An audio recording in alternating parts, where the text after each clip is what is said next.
CVR ప్రేక్షకులకు స్వాగతం, సుస్వాగతం.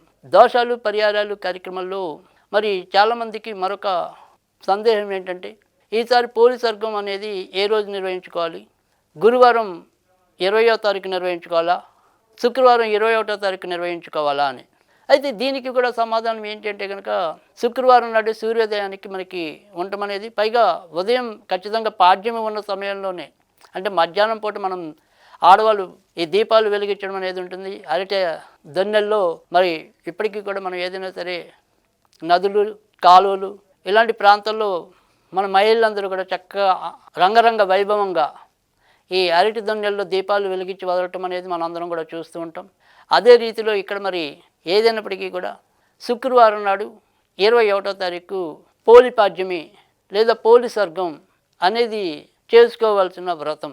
అయితే సాధారణంగా కార్తీక పురాణం అనేది ఎవరైతే 30 రోజులు చేస్తూ ఉంటారో వారు వ్రత సమాప్తి అనేది, అంటే ఒక నియమం ప్రకారం చేసే వాళ్ళకి మాత్రమే, ఏదైతే 21వ తారీఖు ఆ 30 రోజుల తర్వాత వచ్చి 21వ తారీఖు అంటే ఇంచుమించుగా మనకి నవంబర్ శుక్రవారం 21వ తారీఖు అదే రోజు మనం ఈ రకంగా ఉద్యాపన చేసుకోవాలి, దీపాలు వెలిగించాలి. అది మరి ఎన్ని దీపాలు వెలిగించాలి అనేది కూడా కొంతమందికి ఉన్న అనుమానం.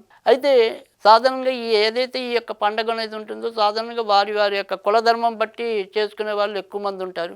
అది కానీ మనం వచ్చేప్పటికి ఏంటంటే అందరికీ కూడా సామూహికంగా ఏదైనా సరే ఒక ఆచారంతో కానీ ఒక సంప్రదాయంతో కానీ సంబంధం లేకుండా అందరూ చేసుకోవటం, ఎన్ని రకాల దీపాలు వెలగాలించాలి, ఏ రకంగా చేస్తే మంచిది అని కానీ చూసుకున్నట్టయితే కనుక ఖచ్చితంగా మనం 9 లేక 12 దీపాలు వెలిగించి వాటిని వదలవలసిన అవసరం అనేది అయితే ఉంటుంది. ఈ రకంగా పోలి స్వర్గం అంటే పోలిపాడ్యమి విధానం చేసుకోవాలి. అయితే పోలి స్వర్గం వ్రత కథ అనేది కూడా అందరికీ తెలుసు. ఏదైతే ఒక అత్తగారు తోడికోడలతో పీడించబడుతూ మరి అనేక రకాలైన అగచాట్లు అనుభవిస్తూ వాళ్ళందరూ కూడా సముద్ర స్నానం నిమిత్తం ఒక పుణ్యక్షేత్రానికి చేరుకుంటే, తను నేను ఆ చోటికి వెళ్ళలేకపోయానే అనే ఒక బాధతో పరితపించిన హృదయంతో తనకున్న పరిధిలో ఆ దేవుడి యొక్క గోవిందుడి యొక్క సేవ ఎలా చేసుకోవాలో అలా చేసి తరించిన ఇల్లాలే మరి ఈ యొక్క పోలి.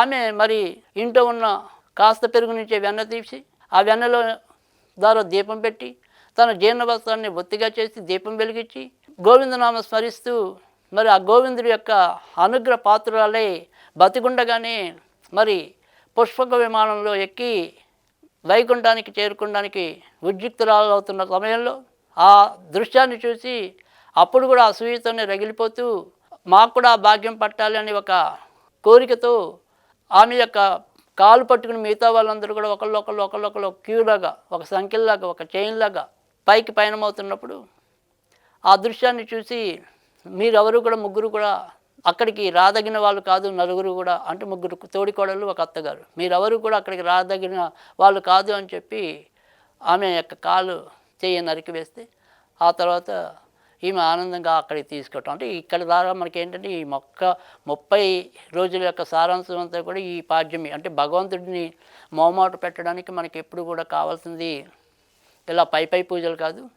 ఎవరికైతే అంతర్గతంగా కూడా అంతర్ముఖంగా కూడా ఎవరికైతే భక్తిభావన ఉంటుందో వాళ్ళకి మాత్రమే దేవుడి యొక్క కరుణా కటాక్షాలు లభిస్తాయని చెప్పి మనకి అత్యంత సులభమైన పద్ధతిలో మార్గనిర్దేశం చేయటం అనేది ఈ పోలి స్వర్గ వృత్తాంతం.